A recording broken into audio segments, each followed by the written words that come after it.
Hey, so my name is Allie and I'm a software engineer. I've been doing lives on TikTok for a couple days and people have been asking me to create a YouTube video, so this is going to be the YouTube video where I do the basics of Python. So here you can see that I'm using PyCharm, but you can use Visual Studio Code or you can use Idle, which is the IDE that comes bundled with Python when you download it from the internet. But Idle has a lot less capabilities, which is why I like using PyCharm. But again, you can use VS Code if you want to. So we're going to go over basic data types in Python, and then we're going to go into conditional statements and loops. I've been doing a lot of examples with Avatar: The Last Airbender, so I'm going to be using some ATLA examples. So characters, or character equals, and then we're going to use a string. We're going to say Katara. So a string is like text, and it's in double quotes. So technically in Python, a string is a list of characters, but for the sake of, beginning Python, we're just going to think about it as text. Or like it could be a paragraph, it could be a name, it could be some kind of string. Okay, so this is a string. And then let's go ahead and do an int. So maybe we'll do age equals 15. So this is an int. And the thing about an int is that it's basically a whole number. You can think of it that way. And in Python, there isn't a distinction between like an int and a long like there is in Java. I'm actually going to change this to Katara age so that we know who we're talking about. Okay. So next we're going to do a float. So maybe we'll do like Momo underscore age and we'll say 3.5. So this is a float. So a float is just a floating point number, or you could think of it as a decimal number. Alright, so now we've got strings, we've got ints, and we've got floats. There's also one more that I don't usually mention. It's a boolean. But let's go ahead and call it like is happy equals true. So the reason why I know that I need to use a capitalization in true is because of the syntax highlighting that you can see. So you can see that like Katara is green, the string is green, the numbers are blue or teal, and then right now you can see the boolean is orange. So when you're using a more advanced IDE, it can help you with debugging very easily. Alright, so a boolean is just a yes or no value, or a true or a false. And later on when we look at conditional statements, we'll see what the value of a boolean is. You can also do another boolean and we'll call it is sad equals false. So that way you could just see what true and false look like. So this is a boolean, this is a boolean. Oh, and the lines that I'm putting that start with a hash or a pound sign, those are comments. So that just tells the Python interpreter to ignore anything after the hash or pound sign. Okay, so now we're going to do lists, sets, and tuples. So let's go ahead and do a list. I'm going to say ATLA equals, and then use square brackets, and I'm going to say Katara, Sokka. Whoa, that's not Sokka. And then we have Aang. No. And we have Toph. Okay, the cool things about a list is that lists are mutable, which means that they can be changed. They are indexable, which means that you can get one of these elements by the index. They are ordered, which means that they're going to maintain their order or their place in the list that as you create it. And they also allow duplicates. So you can put multiple values or elements of the same value into a list, and a list is not going to care. So in Python, you have zero indexing, which means that your index starts at 0 instead of 1. So like when we're talking, we start like 1, 2, 3, 4, 5, right? But with a computer, and specifically in Python, it starts with 0, 1, 2, 3, 4, 5. So let's go ahead and see how this looks. So we're going to print ATLA at index 0, and then what do you think it's going to print? Let's try it.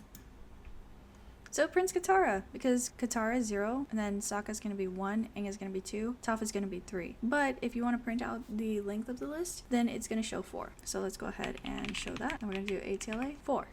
So even though we use zero indexing, the way that we count the elements in a list is still the same. So I'm also going to show an example where I add another element. We're going to add a duplicate, and then later on we're going to add a duplicate to a set and see what happens, or try to add a duplicate to a set. So let me go ahead and atla.append, and we're appending a new value or adding a new value to the list, and we'll say Zuko.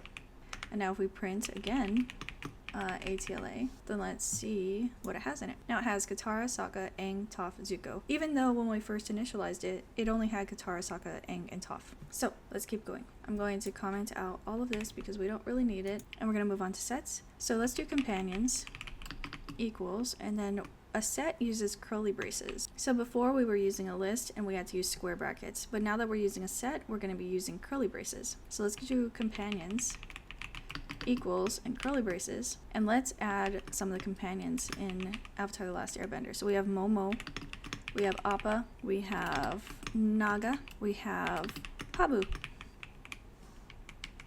Cool. The thing with a set is that you can add more to it, but you can't add duplicates. So let's go ahead and take Pabu out again because we're going to add him later. So let's go ahead and print companions.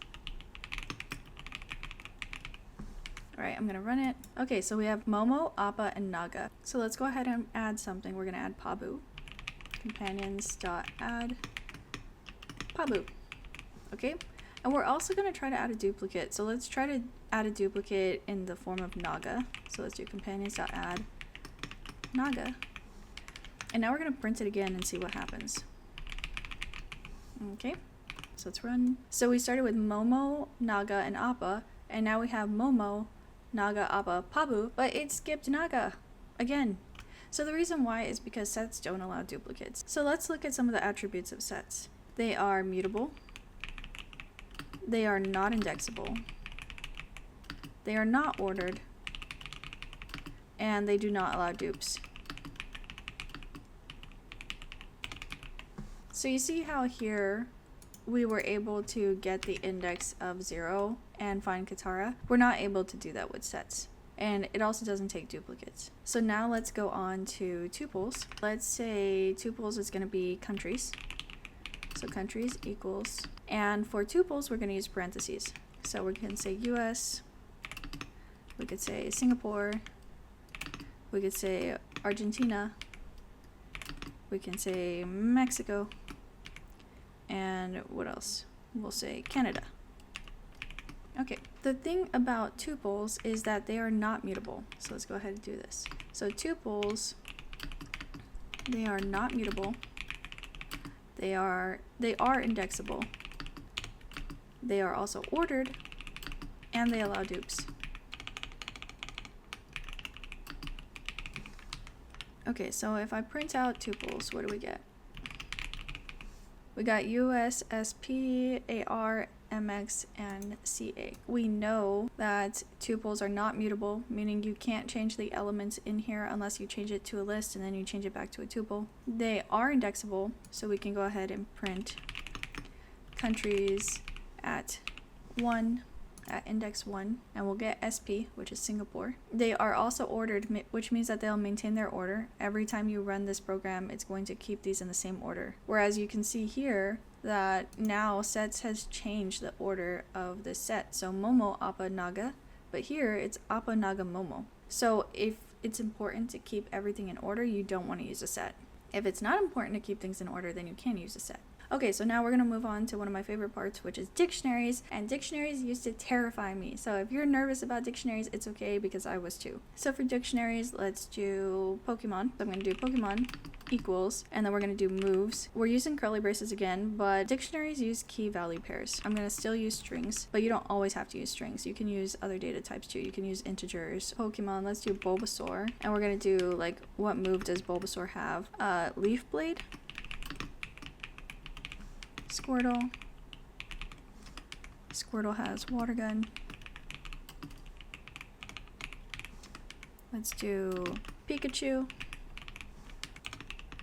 Thunderbolt. And then let's do Charmander. Is Ember, right? That's the attack. Here, what we're doing is that we have key value pairs. So the key is going to be on the left-hand side of the colon, and on the right-hand side is the value that we're assigning to that key. And the thing about dictionaries is that keys have to be unique. The values do not have to be unique. Now we're going to jump straight into for loops. I'm going to go ahead and do a for loop for poke move in Pokemon. We're going to do Pokemon.items. When you do the dot, then that's calling a function, and also the parentheses is used for when you're calling a function. So there's an items function on the dictionary. So the items function on the dictionary will basically take each of these elements separated by the commas and break it up into two different temporary variables, which are poke and move. And when it does this, it allows you to use these variables in the loop. We're going to print, and we're going to use formatted strings this time. So that we're going to start the string with an F, and then we're going to use double quotes, or I think you could use single quotes too if you wanted to. So we're going to say poke uses, and then we're going to use another curly brace, and we're going to say move on Ghastly. And let's see what it prints out. Actually, let me comment out these other things that I don't need right now because I don't want to clutter everything. Run this. So it says Bulbasaur uses Leaf Blade on Ghastly, Squirtle uses Water Gun on Ghastly, Pikachu uses Thunderbolt on Ghastly, and Charmander uses Ember on Ghastly. That's exactly what we wanted. So let's review a couple things right quick. An F string is when you have a formatted string where you can pass variables. So in this case, I'm using the curly braces to pass these two temporary variables, poke and move, from this for loop that we created. And because we're using Pokemon.items, we can break up the element into the key and value pair. So you can also call this key and value, and it'll still work the same if it makes it easier for you to remember. And I run this, and it's still the same. So let's do another more basic for loop right quick. So a range is sort of like a tuple of some number to another number. So in this case, we're going to do for I for index in range of 0 to 14 inclusive, print, and then we're going to do I, and we're going to end it with a space because I don't want to have line breaks. So when I print this, it's going to print me 0 through 14. Oh, sorry, it's exclusive. So now if I print 0 to 15, then it'll print 14. And then this right here, this is just because I didn't want it to print on separate lines like we did down here. So in all of these examples, we used strings, but you can use integers or booleans. You could also use floats. Notice how when we are adding an element into a list, a set, or a dictionary, we're separating each of the elements by commas. So that's going to stay the same no matter whether you're using integers or strings or floats or booleans. You need to make sure to separate elements by commas. So for conditionals, we're going to do an example of star signs and what kind of beverage that you would drink based on your star sign. So let's go ahead and say star sign equals Virgo. Okay, so we're going to do match case first, and then we're going to do conditional statements, and I'll show you the difference. So match case, it's looking for a specific value, and in this case, we are going to use an example of star signs. So I'm going to do a match, which is the same as a switch case in Java, and I'm going to do match on star sign. If your star sign is a Leo, let's create a beverage variable first, and we're going to name the default water. In the case of Leo, your beverage would be reassigned to a macchiato, and I hope I'm spelling macchiato right. In the case of a Capricorn, your beverage would be a matcha latte, would equal matcha latte. In the case of an Aquarius, your beverage, a chocolate frappe, or a chocolate chip frappe. Let's do one more. Let's say if you're a Taurus, your beverage would be a hot cocoa. What's going to happen is that this match case is going to take this variable star sign, and it's going to try to match it to one of these cases. And if it finds a match, it's going to update the value of the variable to a new beverage. Oh, sorry, that needs to be an equal sign. So the equal sign is an assignment operator, and it will assign the value, which is on the right hand side, to the variable on the left hand side. Let's print out what beverage we would get. So I'm going to run this. Let me go ahead and comment these guys out. Let's see, we have the star sign Virgo. We forgot to assign Virgo, that's why we're getting water down here. So let's assign Virgo. So we're gonna say case Virgo, and we're gonna get beverage equals of Vietnamese coffee. So I'm gonna run this and we get Vietnamese coffee. What we could also do is put this into a function. But first, notice how there's indentations here. Indentations and white space are really important in Python, so you have to pay attention. So in this case, we have a match case, right? And we have to make sure that we use the same indentations or the right amount of indentation. So here we have one indentation for case, but we need to make sure that we have two indentations for beverage. And in most IDEs, it'll do the indentations for you, which is the really nice thing about IDEs. But now we're going to have to add more indentations because we're going to create a function. So I'm going to say def get beverage, and I'm going to pass a star sign parameter, and I'm going to use a colon. And now I need to go ahead and indent this whole block so that it's inside of the function. So now instead of printing beverage, what I'm going to do is I'm going to print get beverage. Oh, sorry, use snake case when you're using Python. So get underscore beverage. And snake case is all lowercase with spacing denoted by underscores. So I'm going to say get underscore beverage. And I need to pass the star sign. So I'm going to pass the star sign.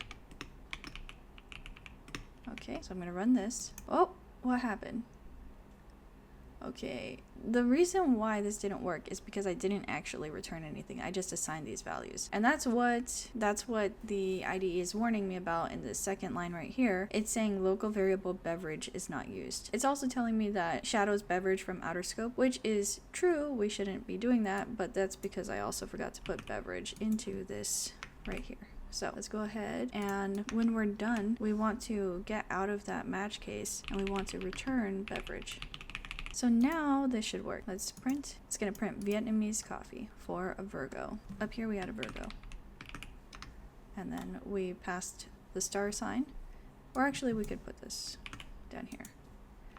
It doesn't matter as much where things are when you have a function, as long as your function is created before it is called, if it's in a script. So we have star sign equals Virgo. We call the function get beverage. We pass the star sign variable. And then in the function, it's going to take the parameter that you just passed and it's going to create a default variable in the local scope called water. It's going to do a match case based on this star sign, or we could just call it sign so that it's not conflicting. And then based on the sign, it's going to figure out, okay, which is, oh, sorry, you don't need to have parentheses because I keep getting confused between Java and Python. I'm sorry, but you don't need to have a parentheses in a match case. So this is our little function and match case. And now we're going to go ahead and do the conditional statement. So for the conditional statement, we're just going to do the very basic grades. So I'm going to say grade is equal to 80. And I'm going to do if your grade is greater than 90, then print you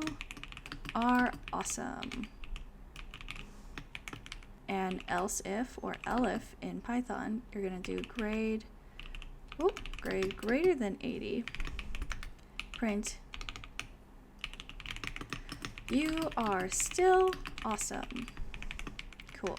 Okay, and now we're going to do another else if. We're going to do grade is greater than 70. We're going to do print you are awesome, but you need to study. And then we're going to do an else. We're going to print you have a grade.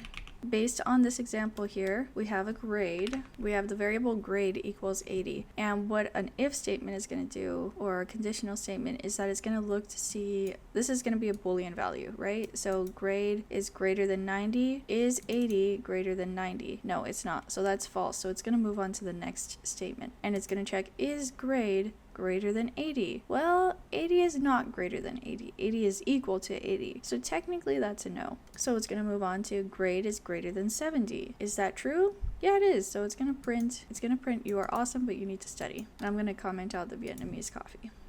So you are awesome, but you need to study. Now, if you wanted to change this a bit, you could do greater than or equal to, because that's inclusive of 80. And now it'll change the output. So what's it going to say? You are still awesome. Great. So one of the things is that technically you could pass